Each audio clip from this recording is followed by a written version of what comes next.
இந்த விருதுநகர் மாவட்டம் சாதாரண மாவட்டம் கிடையாது. ஆங்கில ஆதிக்கத்தை எதிர்த்து போராண்ட மருது சகோதரர்களை தந்த மண் இந்த விருதுநகர். எளிமையின் சிகரம் பெருந்தலைவர் காமராஜர் தமிழ்நாட்டுக்கு தமிழ்நாடுன்னு பெயர் சுற்றொன்னு போராடிய மொழிப்போர் தியாகி சங்கரலிங்கனார் திராவிட இயக்க கொள்கைகளை சமரசம் இல்லாம மக்கள்கிட்ட கொண்டு போய் சேர்த்த வாலிப பெரியார் திரு ஏவிபி ஆசை தம்பி, கலைஞருடைய தென்னக தளபதி ஐயா வே தங்கபாண்டியன், இப்படி கழகத்திற்காக உழைத்த ஏராளமான செயல் வீரர்களை கொடுத்த மாவட்டம் இந்த விருதுநகர் மாவட்டம். மறைந்த முன்னாள் மாவட்ட செயலாளர் முன்னாள் அமைச்சர் ஐயா தங்கபாண்டியன் அவர்களுக்கும் எங்களுடைய இளைஞரணிக்கும் மிக நெருங்கிய ஒரு தொடர்பு உண்டு, சம்பந்தம் உண்டு. நம்முடைய கழக தலைவர் இளைஞரணியுடைய செயலாளராக இருக்கும் பொழுது இளைஞரணியை உற்சாகப்படுத்தணும், அதிகமா வேலை வாங்கணும்னு இளைஞரணியை வளர்ப்பதற்கு துணை நிற்பதற்கு எப்பொழுதுமே இளைஞரணிக்கு அதிக முக்கியத்துவம் கொடுத்தவர் தான் ஐயா தங்கபாண்டியன் அவர்கள். அதனால் கலைஞர் அவர்கள் ஐயா தங்கபாண்டியன் அவர்களை அடிக்கடி கேட்டிருக்கிறார், என்ன தங்கபாண்டிய நீ கலைஞர் அணியா இல்ல இளைஞர் அணியான்னு அடிக்கடி கேட்டது உண்டு. அப்படிப்பட்ட தங்கபாண்டியன் அவருடைய வழியில அவருடைய மகன், அவருடைய கொள்கை வாரிசு அண்ணன் தங்கம் தென்னரசு அவர்களும் இன்னைக்கு எங்களுடைய இளைஞரணிக்கு பக்கபலமா இந்த நிகழ்ச்சியை நடத்தி காட்டுகிறார். ஆகவே அந்த பெருமையோடும் உணர்வோடும் இந்த மேடையிலே நான் நின்று கொண்டிருக்கின்றேன். இந்தியாவிலேயே ஒரு கட்சியுடைய இளைஞரணிக்கு 5 லட்சம் நிர்வாகிகளும் 50 லட்சம் உறுப்பினர்கள் கொண்ட ஒரே இயக்கம் நம்முடைய திராவிட முன்னேற்ற கழகம் என்ற பெருமை நம்முடைய இயக்கத்திற்கு மட்டும்தான் உண்டு. இங்கே அண்ணன் திருச்சி சிவா அவர்கள் பேசும்பொழுது இளைஞரணியை ராணுவத்தோடு ஒப்பிட்டு பேசினார். ஒரு ராணுவத்திற்கு 2 விஷயம் மிக மிக முக்கியம்.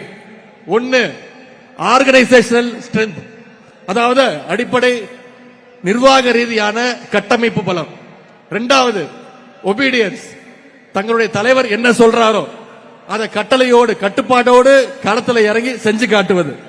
கழகத்துடைய இளைஞரணிக்கோ இது 2 தான் மிக மிக முக்கியமான பலம், முக்கியமான ஸ்ட்ரென்த்.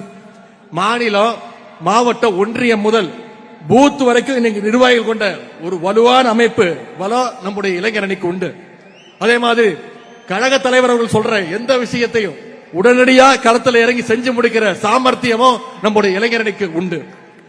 உதாரணத்துக்கு கடந்த 6 ஆண்டுகள் மட்டும் நீர்நிலைகளை தூர்வாடுறது, பொய்ப்பட்டி நிகழ்ச்சி மூலம் கழகத்துக்கு எதிரான அவதூறுகளுக்கு பதில் சொல்வது, சிறுபான்மையினர் நலன் காக்க சிஏஏ என்ஆர்சி சட்டத்திற்கு எதிர்த்தது, கொரோனா காலத்தில் மக்களுக்காக ஹெல்ப்லைன் துவங்கினது, மாணவர்களுடைய கல்வி உரிமை காக்க நீட் ஒழிப்பு உண்ணாவிரதம், தொகுதிதோறும் கலைஞர் நூலகங்கள், தொகுதிதோறும் பயிற்சி பாசறை கூட்டங்கள், 200க்கும் அதிகமான இளம் பேச்சாளர்கள் தேர்வு, வாசிப்பை மேம்படுத்த முத்தமிழறிஞர் பதிப்பகம், கழக வரலாற்றை எடுத்து சொல்ல முரசொலியில பாசறை பக்கம், கொள்கை உணர்வு ஊட்ட அறிவு திருவிழா, இப்படி கழக பணி மக்கள் பணின்னு பல்வேறு முன்னெடுப்புகளை நம்முடைய இளைஞரணி செஞ்சு இன்னைக்கு தமிழ்நாட்டு மக்களுக்கு ஒரு பாதுகாப்பாக இருப்பது நம்முடைய இளைஞரணி.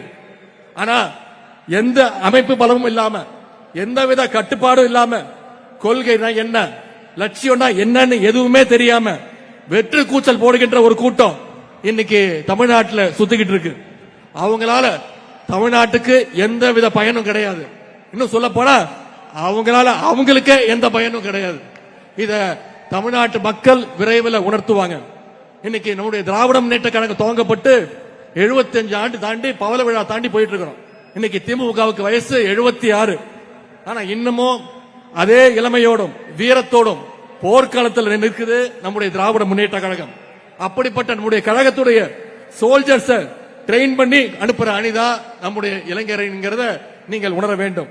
நம்முடைய கழக தலைவர் அவர்கள் இளைஞர் திமுக துவங்கினார், 15 வயசுல துவங்கினார். அந்த இளைஞர் அணிக்கு விதை போட்டார். அன்னைக்கு இந்த அணிக்கு பேரு கோபாலபுரம் இளைஞர் திமுக. கோபாலபுரத்தில் ஆரம்பிச்ச இளைஞர் திமுக இன்னைக்கு தமிழ்நாட்டுடைய கோட்டையில நம்முடைய தலைவர் அவர்கள் உட்கார வச்சிருக்கு.